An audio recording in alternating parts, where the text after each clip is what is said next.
Nava, hit me. I wish you were here so that I could actually With a hit question. you, but I'm going to hit you with a question. Oh, it's like we prepared that Real one. disappointment We served on that Nava's one. face. I wish. That's our next TikTok. I'm going to find one where I Yeah. have to like fake slap pen. Yeah. Like, oh, I'm sorry. Fake. We were too close. I just got a little. Yeah. Okay. I was thinking about the other day in the shower. I was thinking about like what was the first piece of like tech that I owned as a kid. Obviously, for a lot of kids A spoon. listening, it's a. I was like, it's a silver spoon. For a lot of people listening, it's a phone. But I'm old, so my first piece of technology was not a phone, and it was a little diary that you could like type into and it would save your notes, basically like a file, which doesn't sound exciting, but as like a 10-year-old, that It was doesn't. so exciting. It was like the most excited I was to get a present. And I was just curious, what was y'all's first little like gadgety thing that you remember that you got really excited about? Oh, I like this one. I keep wanting to say spoon. Yeah, it was. It was a spoon. I just couldn't figure out how to hold that spoon. Is that because you don't have opposable thumbs, though? Yeah, it was. Yeah, when I was born as a blob. I think my first piece of technology was actually a phone for a brief moment. I had a phone when I was in 3rd grade because I'm the youngest child and I would just get like hand-me-downs. And I think there was like an extra phone at one point. It was a Nokia 3310 and I played Snake on it. It was like gone within like a couple months. Something happened to it. Someone else in my family needed the phone back and then it was over. So that was my first piece of tech. You know, surely a phone came around the same time, but since you guys have said phones, Mine wasn't a phone. Mine Yeah, was hers was a digital diary. that's right. Sorry, I checked out. I was just very like, oh, you mean it high-tech, was a laptop with one file. This is great. This is great. Spoon would have been better, Nobs. Spoon would have been better. It was a digital 4-track that I recorded music on. So I was 14, I think. So, and in fact, it was the same 4-track that I recorded that song that one of our earlier guests, Evan Rachel Wood, cited as a Wow. You want to really sing that cringy little reference. line No, for us? no, Little it was better than we recalled, but much worse than I remember. What was it? Stay with me tonight. No, you're not Come doing on. Go that. out walking, go out talking. No. By the way, it wasn't that. Make it a single. Here's what it was, guys. It was an opportunity to harmonize. I just built harmonies on that thing, like 4-part harmonies. I didn't like the lyrics. So, meaning like, the phone didn't seem that useful. Actually, they were still not exciting. You know. Yeah. They texting took forever, and I think texting wasn't even really a thing yet. And Snake was maddening to me. All my friends like Snake. Penn still hasn't learned how to text. Yeah, So. yeah. This is it. Still I was like, waiting I will for him never. to respond. Um, Texting was crazy. Like the way you had to, like to get to O, you'd have to press 6 3 times or something like that. You know, yeah. kids these days have no idea. What 3rd grade Sophie had to go Yeah. through. 3rd grade Sophie, little Satan. She's like, sex. Actually, to this day, I think because I got an early start, I'm a very fast texter, and people comment on it like frequently. For years, people have said like, "You're very fast." They watch me. Great. You can put that on your resume when you're looking for a new podcast to host on. Hashtag Penn needs new hosts. Oh, it's so good. Can we please get to our guest? Yes, Adam Brody, the iconic Adam Brody. that's right. I mean, most recently, he's in Fleischman is in Trouble, which is a brilliant show on Hulu, the miniseries. He also had iconic and memorable roles in Mr. and Mrs. Smith, Thank You for Smoking, and Promising Young Woman. What a lot of you might know him from is a show about orange juice that took place in sunny Southern California called The OC. Adam had a lot of stories to tell. I feel like we could have spent a lot longer with him. So you will love this one. Please don't go anywhere. Please, for the love of our numbers, don't go anywhere. We will be right And back. don't leave before we can point out that Penn made an orange juice joke, even though the initials of the show are OC. I know. I was like, oh, and not OJ. No, we're keeping Anyway, it. just It's great. contemplate on It's that. great. it's like, did I miss something? Yeah, I'm thinking to myself, like, no, I didn't. I literally did not. No, I No, think I let's think that, let's it keep us works. pointing out how dumb you are. Emphasis on This is what happens when you drop out in middle school, stay in school, kids. I cannot tell the difference between letters or juices. They both have curves, you know? Yeah. Sorry. Are you talking about the orange juice bottle now? All I can think of is a great glass of orange juice. This is good content. We'll be right back. Welcome to Podcrushed. We're your hosts. I'm Penn. I'm Sophie. And I'm Nava, and I think we would have been your middle school besties. And Penn's the guy who would have been invited to all the girls' sleepovers. I'm so excited to watch Notting Hill again. All right, so let's just get going. This is a joke that I didn't think I would ever tell, and it's not really a joke. Let's just see how it goes over. Oh God. Great. Adam, What an intro. Adam, I'm very happy to have you here. Back in like 2000, I don't know, 8 or something like that, when Gossip Girl was getting going, and the OC had been huge, and then Josh Schwartz, who created not only those two shows but a third named, I think it was called Chuck with Zachary Correct. Levi. Is that right? Yeah. We each played his sort of avatar. You played Seth Yes. in the OC. I played Dan in Gossip Girl, and Zach Yeah, was yeah. Chuck and Chuck. And I used to say that if all three of us were in a room, that Josh Schwartz would implode. So that's that's my. I know. Isn't it weird? Isn't it weird to have Josh Schwartz inside all of us? Not the first time I've heard that. Yeah. We definitely are cut from a similar cloth, and we have such a similar background. It's weird. And then of course I married Leighton. I know. So I don't know what that says. You're the real but, Josh. Yeah. It's all a little too much. I was looking at like interviews and lots of pictures of you, Adam, last night, and I was like, if I squint, if I like put these far from my face and I squint, Yeah, it's it's like a type. Adam, Penn, Adam. But it's not just us. It's a type. It's a very much Yeah, a type. It's a type, but I think, and this is a popular phrase on Twitter. I was today years old when I found out so and so and so and so were different people. But I've seen that a lot for you and I. I like that. Wow. I like that. I like This that, is no. I mean, seriously, this is why I like having you on. It's like it's a special nod. It's a nod to the content that people want. So thank you again for coming on. You've never indicated, and you're not necessarily like sharing all your personal details in press, but it didn't seem like you didn't indicate that you had a super awkward phase. In fact, what you said about growing up, little leads you've given about high school and stuff. You spent a lot of time surfing. I think you were playing music. You were in California. Uh-huh. You said you had some relationships. It sounds like maybe you had some balance and even some ease and some joy in those years. Yeah. Is that accurate? The truth of the matter, and I don't know. My parents will probably listen to this, and so sorry. But in many ways, junior high and high school were like the darkest period of my life, with a few other years thrown in there. But no, and I didn't chalk it up to awkwardness. Although I would say junior high was, and maybe like freshman in high school, was awkward. But really like a sort of, I think a loneliness. I think sort of a drift. It was a fairly lonely kind of scary-ish time with also other great, highs as well. Sure. I mean, Highs as well. I think parents, for better or worse, can't protect you from all those things, and then they're often the source of those things. I've said a lot on this show, so I won't bore you with my story, but those years for me, I think, were the darkest as well. I'd say about 12 to 12 interesting. was the darkest. For Yeah, me. yeah. 100%. Same for me. 12 to like 8, 9. Yeah, 12 to 20, and then with a like couple years in my late 20s. Thrown in. Exactly. But in this way, we are also very similar. Yeah. I guess I'm also curious, like, because you were such a performer for a living, not only do you act, you play music, so you were surely on this path as well. So, like, I'm just curious, keep painting that picture for us, this young kid who was, I guess, as you say, struggling, and then on his way to making a living out of expression. That's really, that's quite poignant if you think about it. Yeah.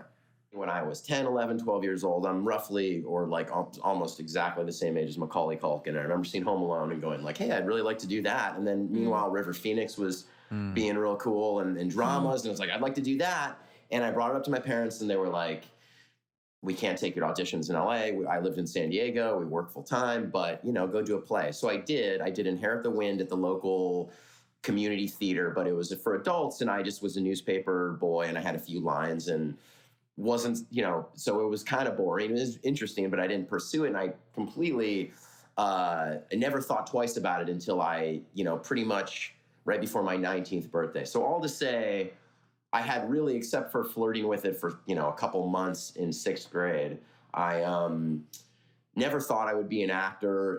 That was something I sort of decided to try on a whim.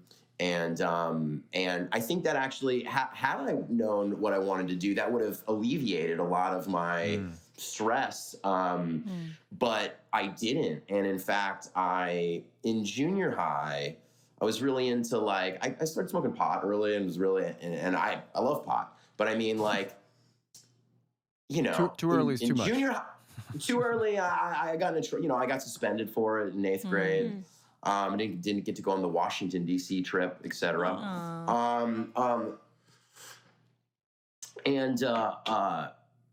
But all to say that I guess I was into pot and grunge was big then, and I was into music then. And then in high school, my whole 4 years was mostly built around surfing, and I loved it, but I also knew, I was already, at 14, you're not going to be professional if you're not already amazing, Right.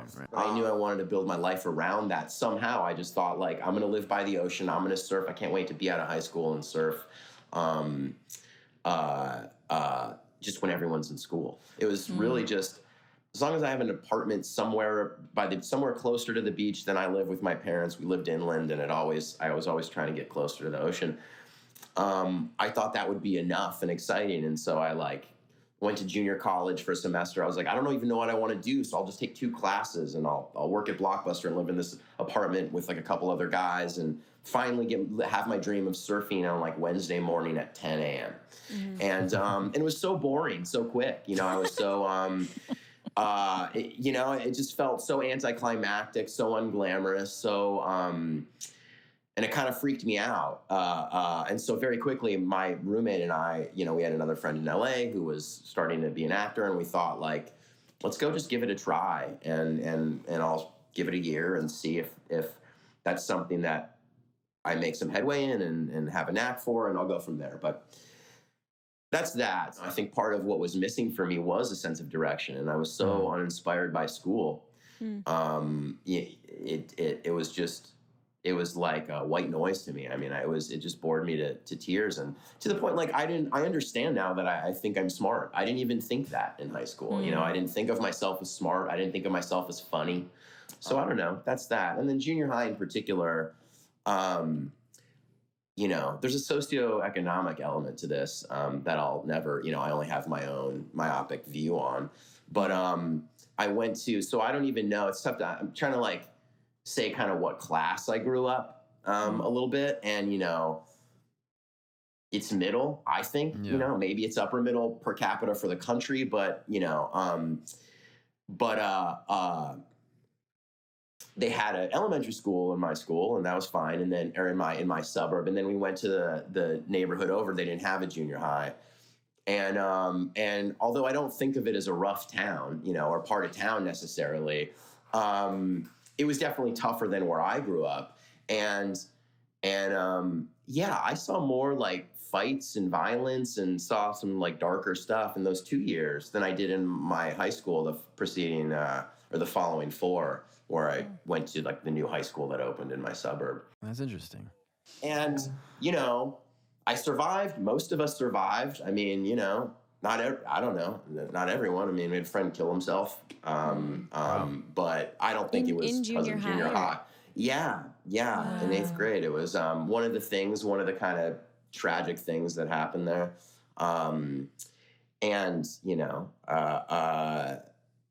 But yeah, it was kind of violent. Violent, couple years where all of a sudden you're in elementary school and you've never seen a fight, and then all of a sudden you're in 7th grade and people can get jumped, not just fights. It's people are getting jumped, which is it's I apologize for my naivete. This is probably most fucking schools, but which is a shame. But for me as a prepubescent 13-year-old. It was kind of dramatic. I think also, Adam, it's like okay and normal and good to not feel comfortable with violence. Like I feel like that there doesn't need to be any like nervousness around. Qualifiers. Yeah. Yeah, I mean, like it's, you were 12, like it was not cool that, All that you were like 12-year-olds. exposed to violence. Yes, like of no course. 12-year-old Yeah, should be. Yeah, exactly. Yeah, it's a lot of stress to deal with on the way to chemistry. Like, am I going to get jumped? Am I not? Well, speaking of that kind of thing, I remember vividly, I'll never forget it. It's pretty funny. This one kid, white kid, like shaved head, friend of mine, but like kind of a little bit of a provocateur. Punk, is like punk was into. Him and another friend, this outside where like the parents pick you up, right at the gate. I remember like him running with his backpack, my two friends running to the car, to his mom's blue minivan with like, in my mind, a sea of people chasing them. Maybe it was just 5, probably more. It was like a good 10 people chasing them to, fucking hurt them. They dive in the car. Literally, they're beating their moms. The other guys are like kicking in the mom's minivan as they're like trying to close the door and like trying to topple it as she peels out. And he never goes to that school. That's the last time he ever went to that school. Yeah. Wow. But a true like like a what do you call it? Harrowing escape. But that's something I also think like, and I'll shut up. I'll be done in a sec. It's the last thing I'll say. But like, Yeah, the hour's almost up. This is all about you, Adam. Take your time. But I also think in terms of awkwardness, like as someone who like did not remotely start entering puberty in 7th grade, and like I think it's funny. It's like, they go all of a sudden every day you have PE and they're like getting those showers. Everyone get naked, all 100 of you, unsupervised. Like we're not really keeping close eyes. Get this fucking enormous cold shower. You have to shower every day. You better get in there naked. But also, like, we don't care what you do with your clothes. Those I never took home in a year. Meaning the like PE clothes. So they'd be everyone. No one did. So like you'd have these like truly awful, mildewy, disgusting clothes by the end of the year that you would throw out at the last day. But like, first thing 7th grade, everyone, 100 of you get naked in there in the showers, and then like. Yeah, fights in there. Everyone would like, I didn't, but like naked slip and slides through it. One time I was like, my leg was warm. I turned around like this kid's peeing on me and then ran away. Adam, you were a rich vein of middle school stories, possibly more than any other guest. You're just listing them. You're like, I don't know. I mean, keep going. What else we got? Anyways, the school is Wagenheim Junior High School. I don't know if it still exists. I don't know if it's considered nice or bad. Probably somewhere in the middle. But yeah, for me, that was more traumatic than the following 4 years of high school. Adam, you initially mentioned some feelings of loneliness, and then you did also mention these two friends. I'm wondering if you can tell us a little bit more about your friendships. Did you have people you felt you really clicked with? Yes, I did. I always wanted and maybe never totally had that like best friend. I had like revolving best friends in my life, but I never had that one that really stuck. I mean, for sure my best friend is Leighton. And I was actually going to say I could feel that when you said that, by the way. Oh yeah, and that's beautiful. But and I have a lot of good friends and I have a lot of guy friends, but I've always been even jealous of like, you meet the writing duos or directing duos, and it's like they've been making movies since whenever, and I'm like, that's amazing, And I have old friends for sure, but so yeah, there was a group, but like I said, one got chased out school, the other died tragically. I don't know if it was, I say suicide, but I think this was like right after I don't know what it had to do with. It was his dad's gun. And I don't know if it had to do with Kurt Cobain at all. He did like Nirvana a lot. This is like the year of his death. And to me, I find he was also like the most popular of us, the kind of most developed, the most experienced. Like he was the if there was a leader or someone who's the most confident, it was him. And I find it hard to believe, even though I'm sure it's possible and I have no clinical experience, but that he was so depressed that he couldn't take another day. I find it, I feel like it was more an accident in some capacity or another. But that certainly cast a pall. And he wasn't even my best friend. It's not like Somebody knew, kind of. Yeah, I mean, he was in our circle, and I was very friendly with him, but it was more just like a dark thing that happened that sort of that clouded it. Like I said, I also got suspended, and that was who cares? But in the I don't know, it just made it. Again, it made it a little more adult in 8th grade, and like I'm talking to the cop, and they're not going to arrest me, but we arrested the other guy who was selling you the pot and whatever.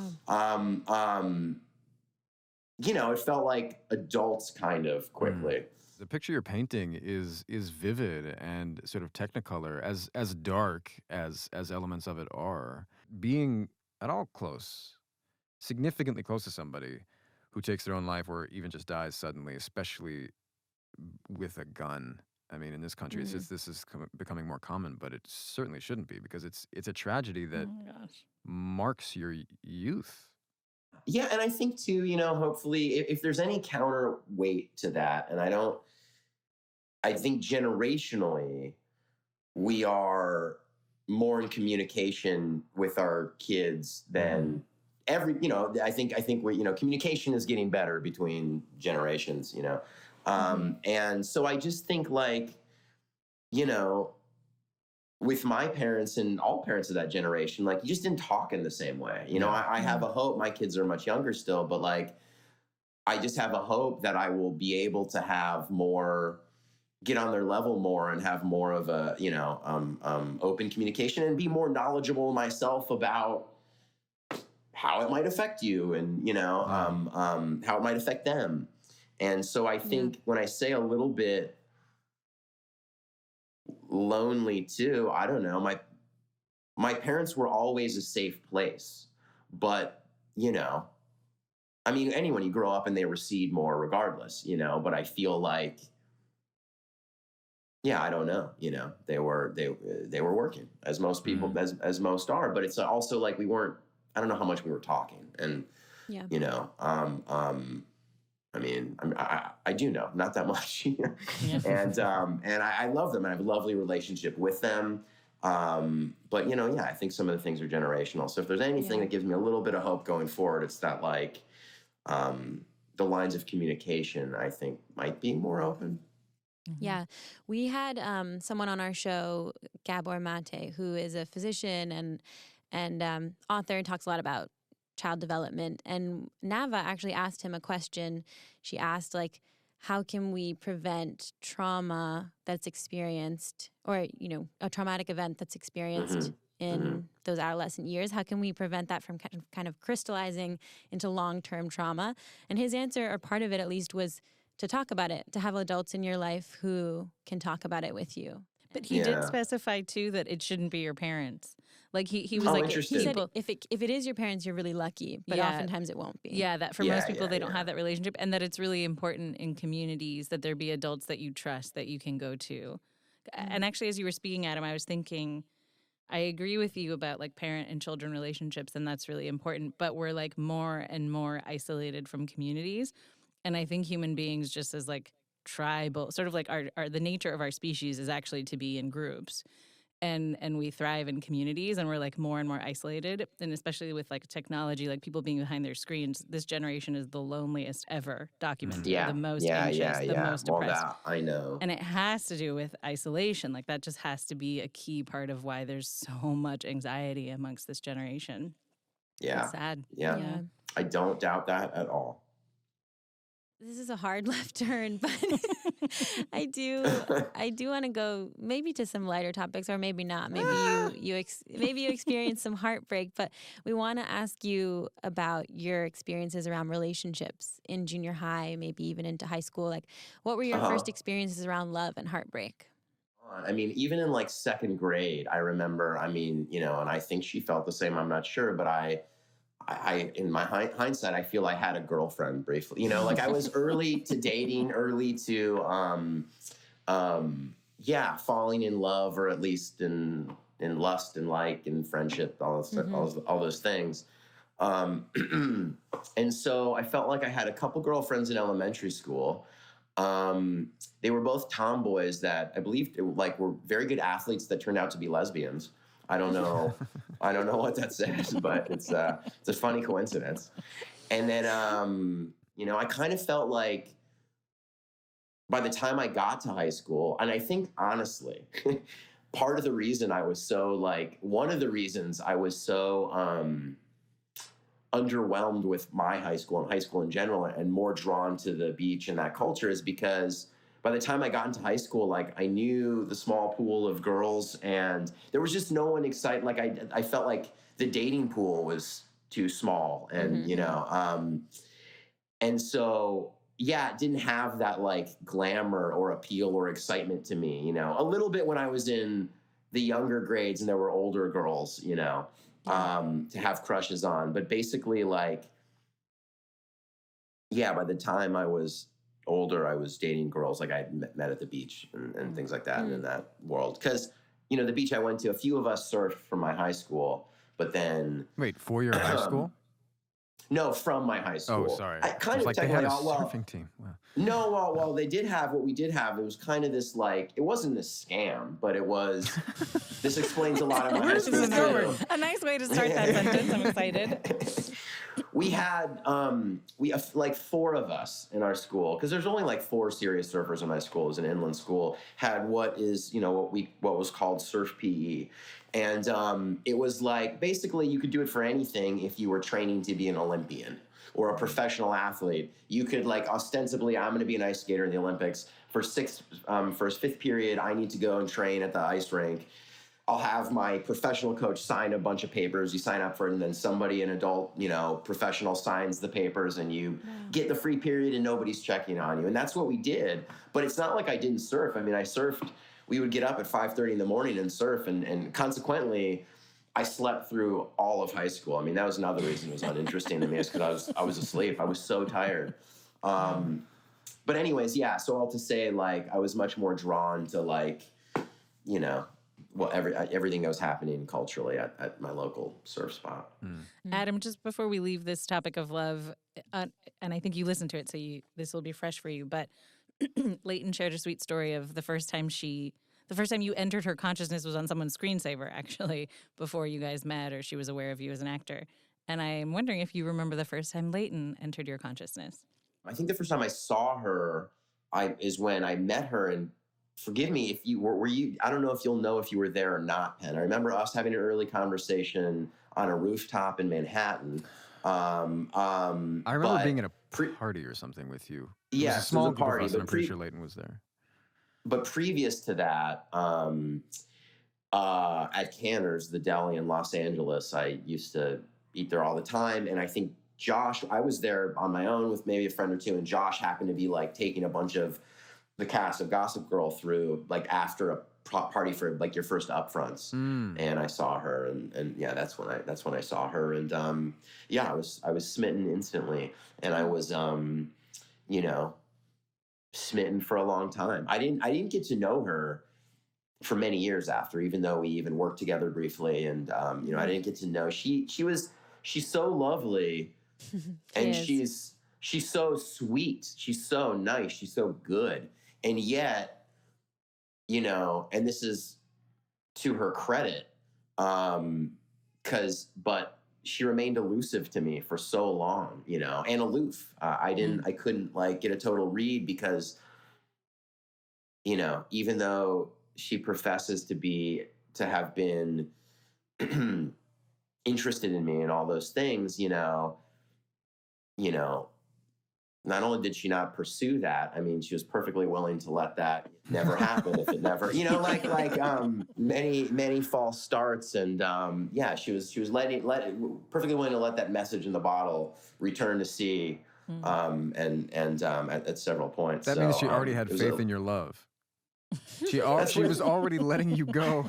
She says, oh, it's because I knew if we did, it would be the thing, you know, or like, you know, it's too powerful. That's a line. That's what I said. I think so too. That was actually a line in Gossip Girl, and she's just respecting it back to you. Well, you two have been married for quite a few years now. I don't know how many. Yeah, we just had our ninth anniversary. Nice. 9. Congrats. Wow.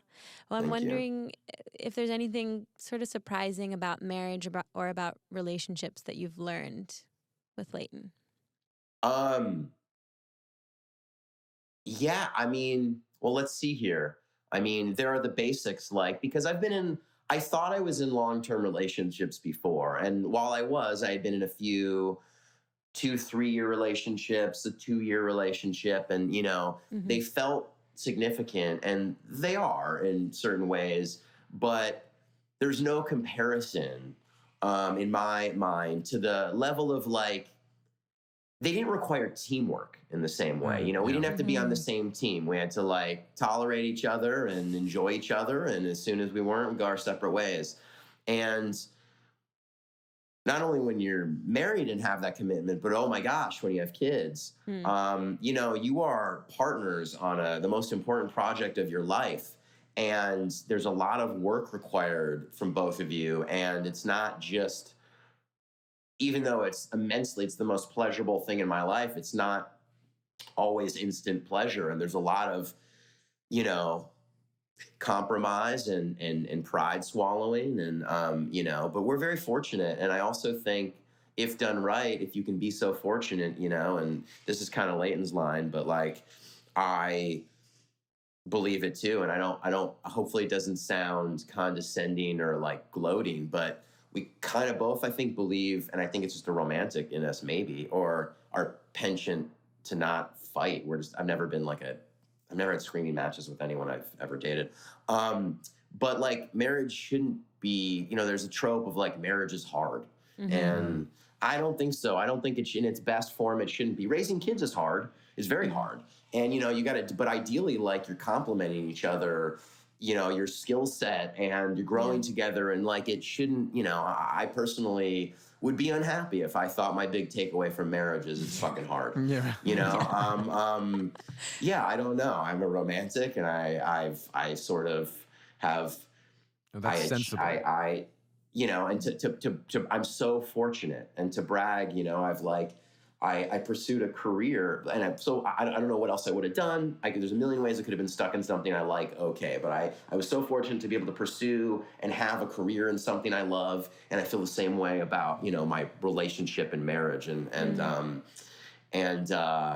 so yeah, and it's a dream, and it's also funny to have been at this sort of milestone of time and look back and go like, you know, you're different people. You're now both different people than you were when you started, and the world is different. And not only that, but you're so fused, you know, forever. Yeah. And so much of who I am is her, and who she is me now. You know, it's and we're just fortunate that, you know, we're fortunate to love each other like we do, because yeah, it would be tough if we didn't. But anyways, I don't know. I don't know if those are surprises or anything. They're not exactly, but That's those are beautiful, beautiful, Adam. I'm yes. really happy you shared that. Yeah, It's me really too. nice. Okay, thanks. And I was just thinking too that like you've come a long way from the adrift, the as you described, the adrift youth. Like, Say it, you know, Penn. you I thought you were did. going to say lonely boy. The adrift lonely boy. No, I don't talk in pop culture sound bites, Nava. It didn't even You've enter my heard that mind. one. But You now know we've that got one. it.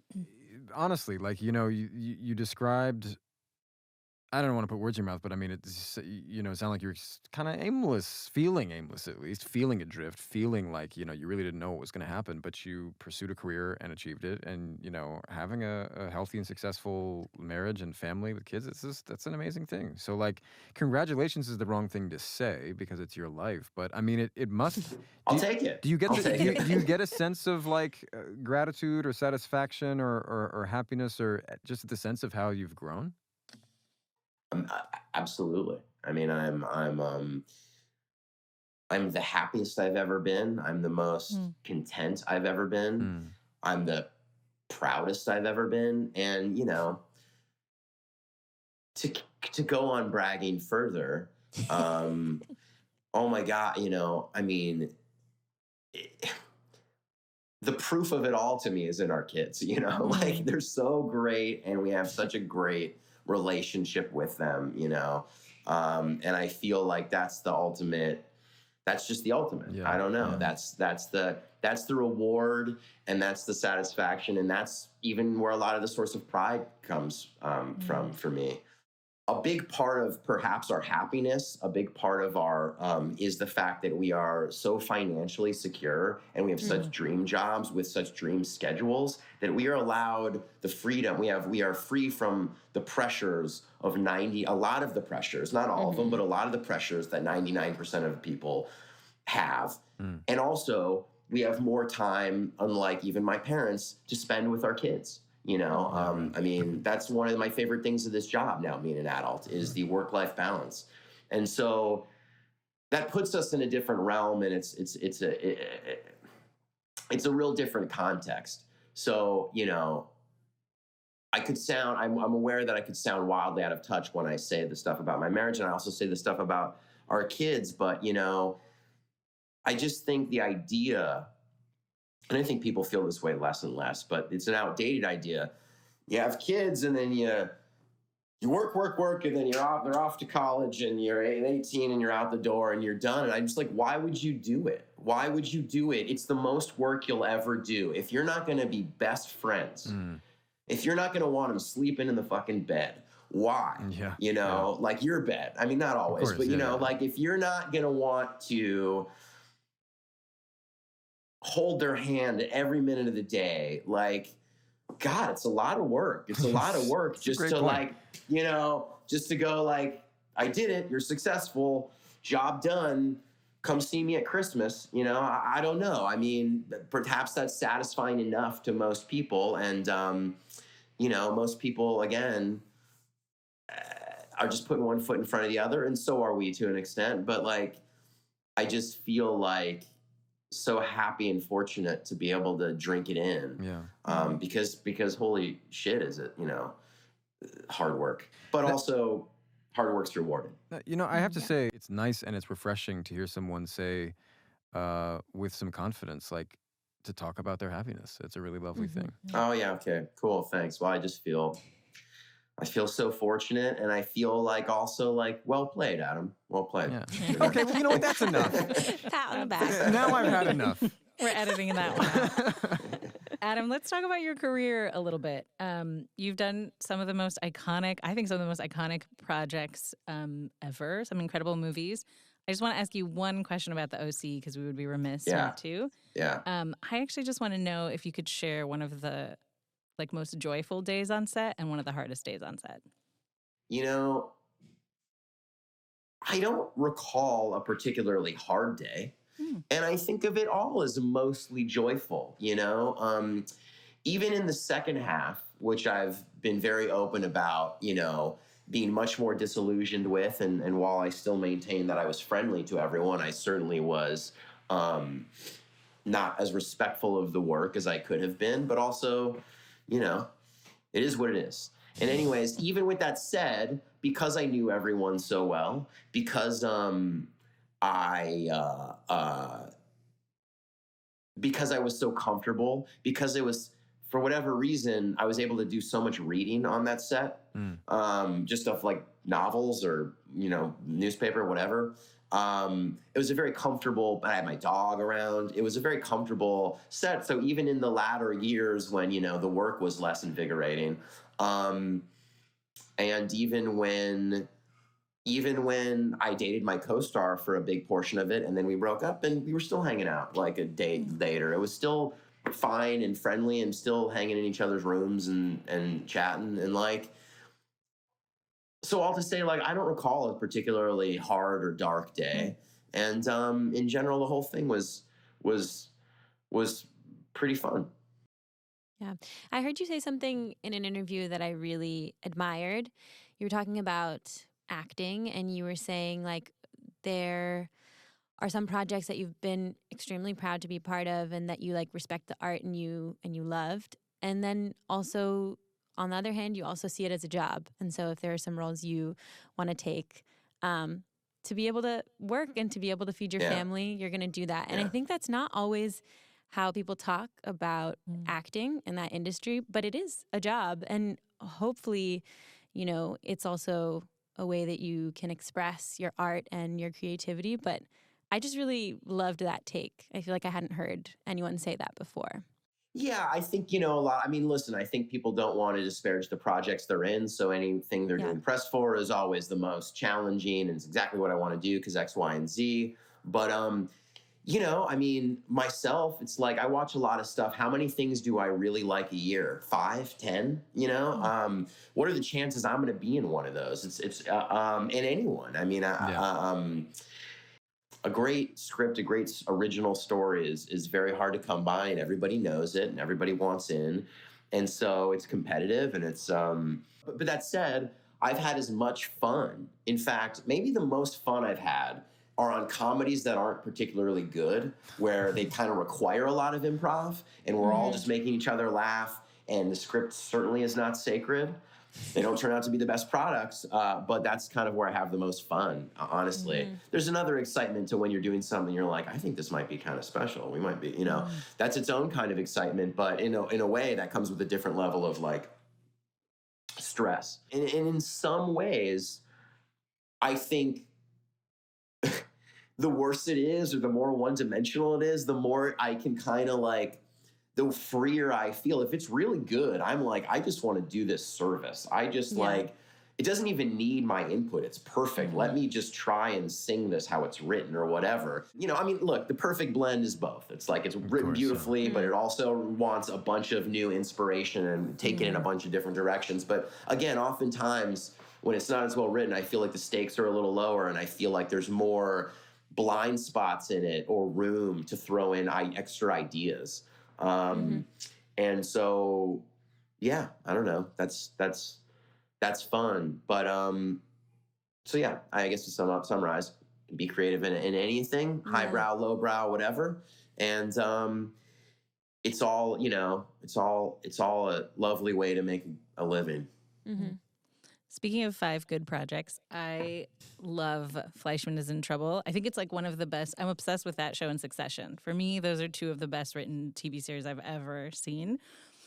And with Fleischman, I really liked it because this is a little bit of a spoiler if you haven't seen it, but there's like I don't know if it's Gestalt or Gestalt. Yeah, so I am actually finishing the 2nd episode. I for once, I am really enjoying a television show. I'm like, can I take my headphones off? I know we want to talk about it, but I rarely am ever in a position where I'm caring about spoilers, and I finally am. Right. And for the sake of my podcast, Do you want us to talk in a coded way? No, I'm going to have to sacrifice it. I'm going to have to sacrifice it. Oh, all right. Okay, fine. I have to sacrifice the question, or you're going to sacrifice? No, I'm going to. I was like, no, we're not sacrificing the a podcast. No. If it's any consolation, I read the book first and the scripts, and then it's still satisfying. The show pulls off this switch in perspective on a character in a way that I've never seen. So you feel one way about Claire Danes' character, Rachel, pretty much to like half, a little more than half. And then there's an episode where you see everything from her perspective. And it's not that you're seeing like she has a secret life, or it doesn't pull anything like that off. It's just that suddenly she's reframed. The exact same series. It's just reframed. And your point of view completely changes. And your understanding of what the show is about completely changes. And I don't know, I just found it so stunning. And your character was a bit of a surprise. You think he's just going to be one way, and then he ends up being like the most grounded of the 3, the most mature of the 3, although he starts the most, you perceive him as the most immature, the most sort of superficial, and he's not that way. That's a very long ramble, but I wanted to ask you, from your perspective, what is the show about? Because my idea of what it's about keeps changing, and I haven't quite landed. In some ways, it's like the death of the American century, happened then, I feel like. And so I think it, for me, it speaks to that. But I think it also very much, there are, it takes what is a a popular male POV and trope, really. The man, the midlife, the sexual reawakening, and he's not a philanderer, but the sexual reawakening of a middle-aged man, which is popular in literary forms mostly, and it has a very novelistic feel. It was a novel, and then it also has a ton of the voiceover in it, which I like, because it feels like it's about writing, even though, it's really just a subplot. But, and then much as Lizzie Kaplan's character, who is a stand-in for Taffy Ackner, who is the writer, was a magazine profile writer, and she would often say, I would always write about men for these men's magazines, but I would have to like Trojan horse my woman's story. I'd kind of make it about me, but like feed it to them as it's a man. And then they would like pay attention if I Trojan horsed myself into it. And that's what happens in the show and in the book. I'm like want to scream because it's so good, because you totally think it's about him, Jesse Eisenberg, and so then it's about the women. It's incredible. Yeah, and it's about, in fairness, it's about him too. It starts and it serves you up this thing you feel you've seen before, even though it's really well done, and I think still has a freshness all its own. But then it's about subverting a genre. It's definitely sad, but I also find it personally, and I think, the reason a lot of people watched it as well, I've heard it's wrecked a lot of people, but at the same time, I find it very hopeful, and I do find it romantic. I don't find it bleak. I think they will all live and love again, and it's beautiful, it's shot well, it's lyrical, it's New York City, it's gorgeous. It's like, it's still aspirational. Yeah, I guess most ostensibly it's about a bitter divorce. If I had to give the one line, but I think there's more going on there, which is the beauty of it. Claire Danes has a traumatic but very common all too common birth story in the show, and I think that really hit home for a lot of people, women and men, and hasn't been dramatized in popular culture in this way before. I don't think it's been quite shown exactly like this. So that also has seemed to really speak to people. That last scene, is it Lizzie Kaplan closing the book, or is that really happening? I can still hear her. This is not a spoiler. I didn't say what the scene was. But. You're asking, is it real or imagined? Yeah, is it real or imagined? I definitely don't know, and I think even Taffy would would probably has both opinions. I'm sure even to her own self, it's undecided. But for me, it's the book. That's my take too. I think it's the book too. Yeah. Look, it's literally what she just said, how the book is going to end. Also, there's a great cameo in it, and it's a perfectly meta-timed one. But Lizzie says this is how I think the book's going to end. She walks out into the outside to wait for Toby, and right when she goes outside to light a cigarette, in the foreground but well lit is Taffy. That's the only cameo she has in it. And then she passes Taffy. So I don't know. I feel like the author appearing right there in that moment where potentially everything from here on out could be fantasy. There's something there. That's so cool. I didn't notice that. Thank you, Adam. Yes. I didn't realize it was based on a book, and it all sounds so brilliantly conceived from start to finish. Yeah, it is. It is. Adam, you mentioned earlier in the conversation that there are some projects where, maybe in hushed tones, you're like, this is special. You can kind of feel it when you're doing it. Yeah. And you were in Promising Young Woman, which is hands down my favorite film. And I'm wondering, period? What was it? Yeah, really? I think it's one of my favorites too. When I was typing the question, I was like, I typed, this is my favorite movie. And then I came back to it later. I said, hands down. Yeah, it's so great. No, it is. It's really very hard to commit to your favorite anything. It really Once is. you do, you're like, does this speaks for me? This is the best. Yeah. This is but yeah. Yeah, no. So far, I think it's my favorite film. And great. I'm wondering what it felt like to shoot that. Did you know while you were shooting it, this is going to be impactful? Yeah, I did. I watched a short that Emerald Fennell, the director, did first, and it was very similar. It was like, it was candy colored and it was mean. It was nasty. It was like, and funny and dark. And then this script read like, I don't know, it reminded me of some of these scripts I've seen over the years, and some went on to be really big movies and some not. But where you just, like, everyone knows it's edgy and well written, and it's also at the same time very broadly circulated and very industry friendly.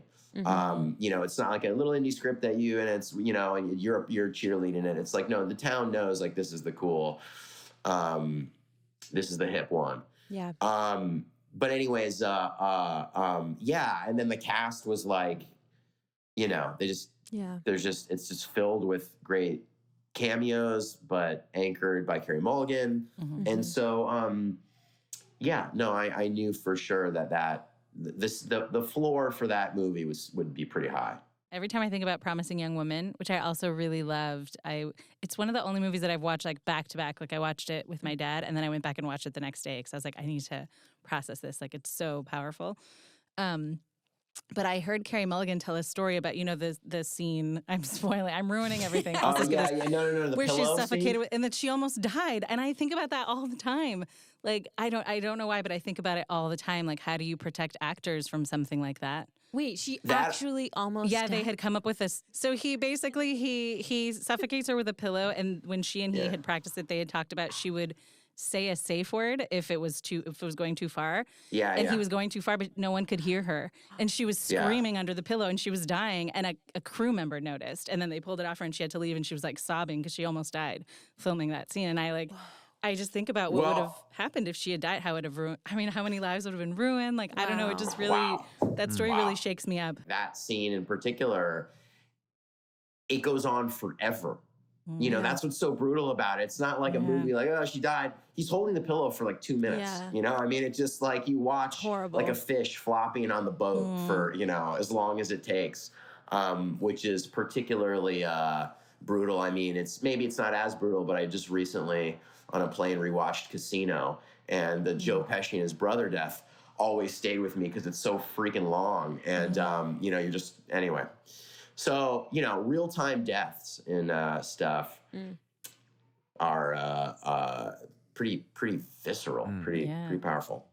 I don't know if you've gotten asked a fair amount, like, what did you turn down, or what do you not want to do, or what, and I never say, not that it's been so much, but like, it's just impolite, I mean, you don't want to go, or, going around saying what you turned down. But what I never get asked is what did I audition for that I never got, And I don't know. We probably have a few famous roles between us that we read for that, Yeah, I'm trying to. So one that I've actually spoken about recently that I've now had to tell the story a few times in this, our beloved press cycles, was the role of Jesse in Breaking Bad, Aaron Paul's role.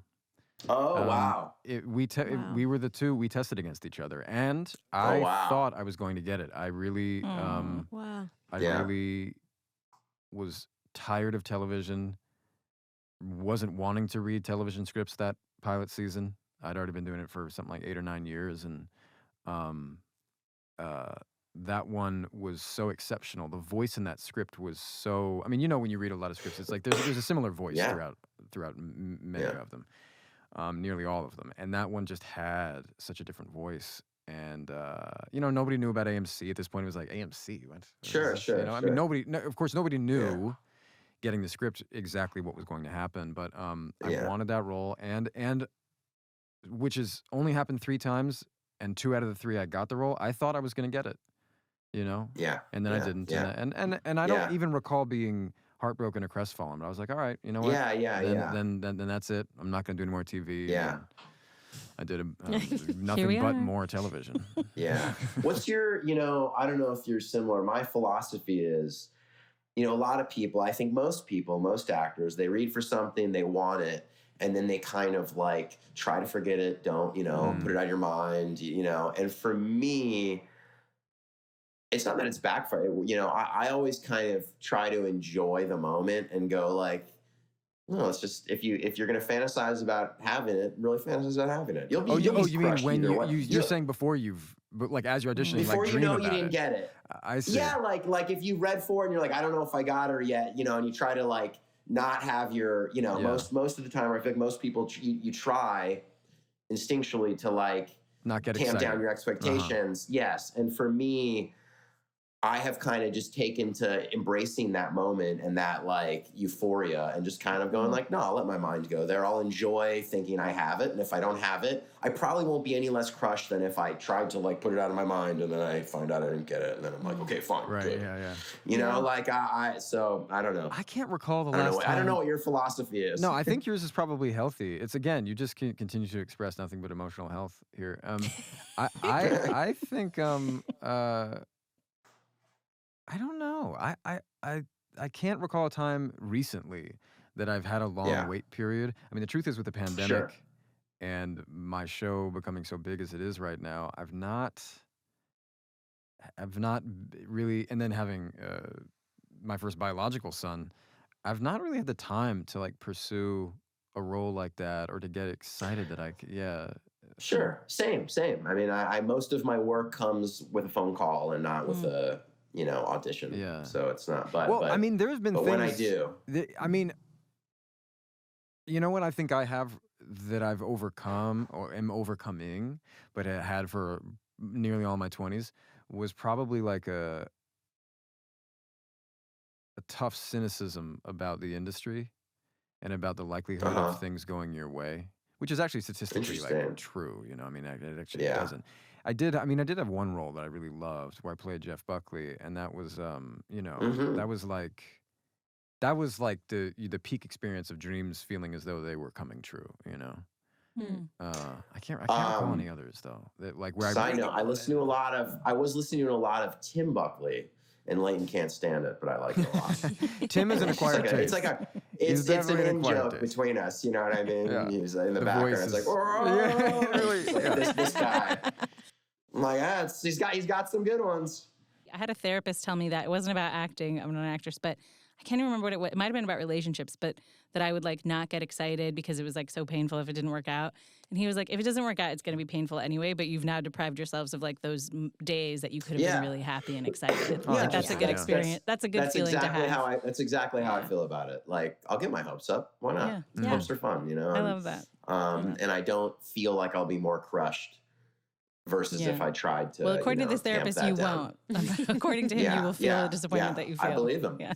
I believe him. But you know what things just I've came to auditioned- mind? I remember What? I really wanted that role in Mr. and Mrs. Smith. Wow. Was that even a role like up for grabs? I didn't Probably even know. not. You know. But no, see, you read for it? Oh yeah. Yeah. Oh. And then when and we were still at that stage where when you got it, I was like, yeah, of course, Adam Brody got it. Wearing a Fight Club shirt. Yeah. It's all very cute. My recollection of that, because Doug Lyman, who did the OC pilot, directed the movie, right. and so like, you know, he called me or I got offered it, and I was like, that's amazing. And you know, at the time, and even in it still, that his nickname is Tank. And you know, obviously there's irony there. And like, I sort of thought, and so I'm surprised to hear that because we're of a type. My thinking was, and Doug works this way, he's very scattershot and he's brilliant, but like, it takes many drafts to come to the right, you know, and a lot of wrong turns to come to to find the right path.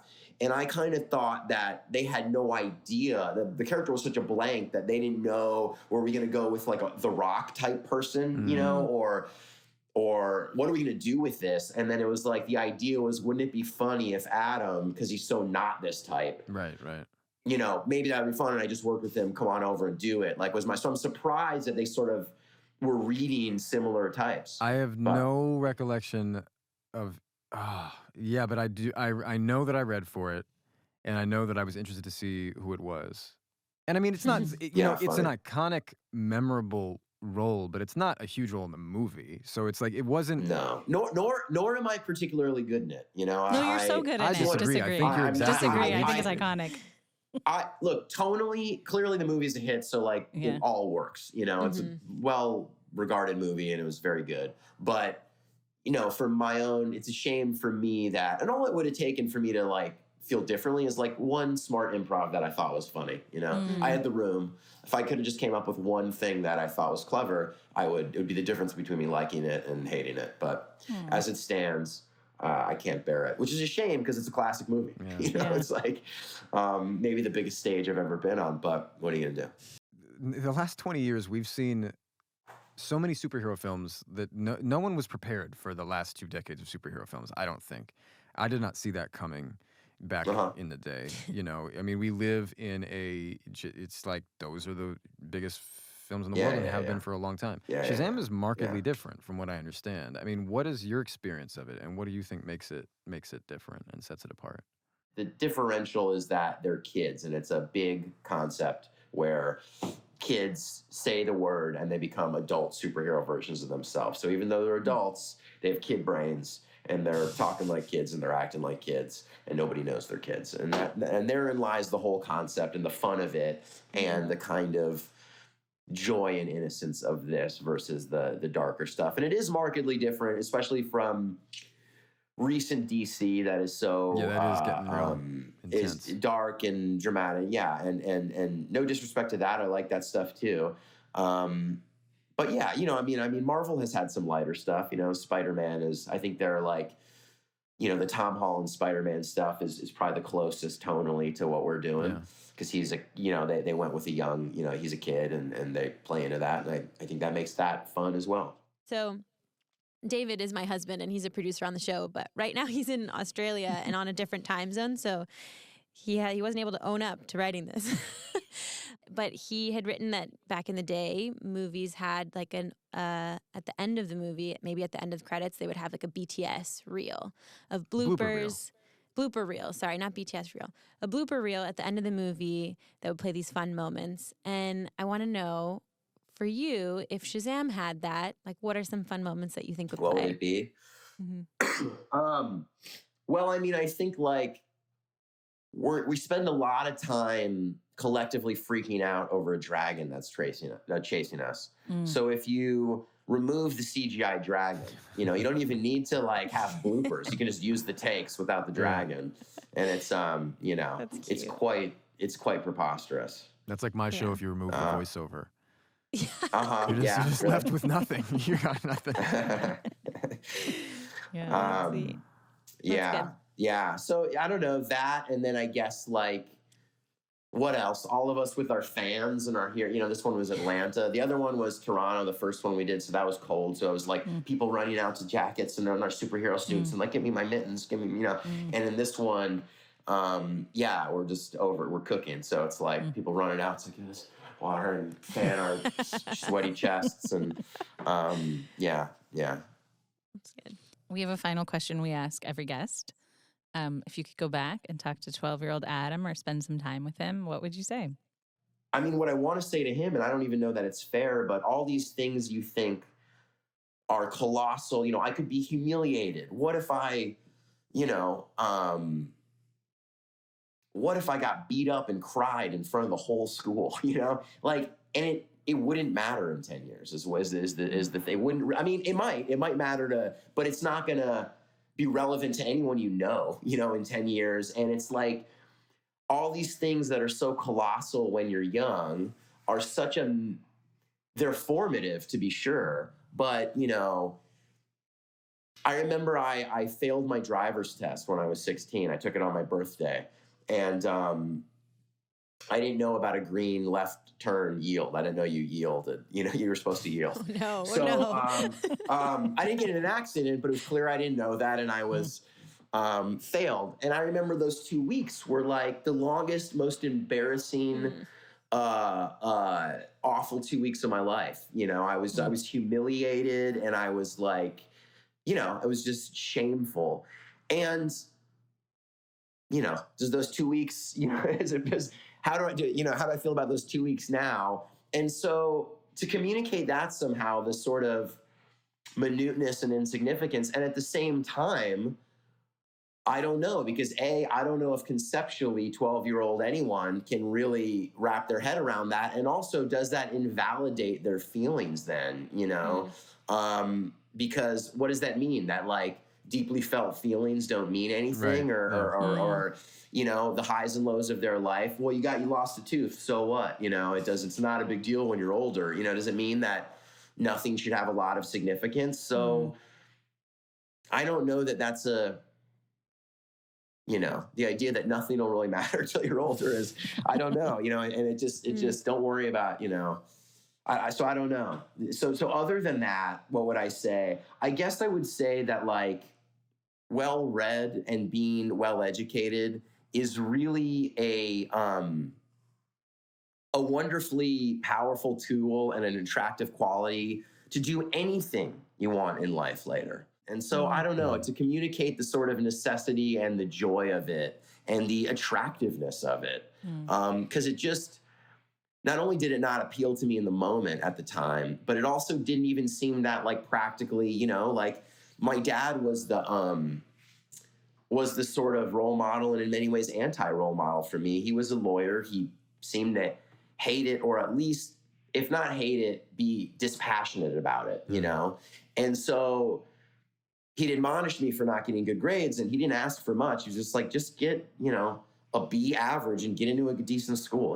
It's reasonable. And at the same time, I just thought like, why? So I can have your job? You don't seem to like it. It's not attractive, you know? And I didn't realize, you know, the opportunity that affords you and that I would want someday. So I don't know. I guess I convinced myself to get good grades. And if nothing else, I would have bribed me. You know, I don't think my dad bribed me. I would have said, like, You were the first one get to want to bribe your A, younger self. and I will buy you a new surfboard. You get a this and this, and I will take you somewhere you want to go. Like, you know, if nothing else, I do that. I like love that. Adam. That's going to the top of my list now. Bribe him. Bribe him to do better. Adam, so good. thank you. Thank you for coming you, on. Adam. Thank you. Thank you. It's been really fun.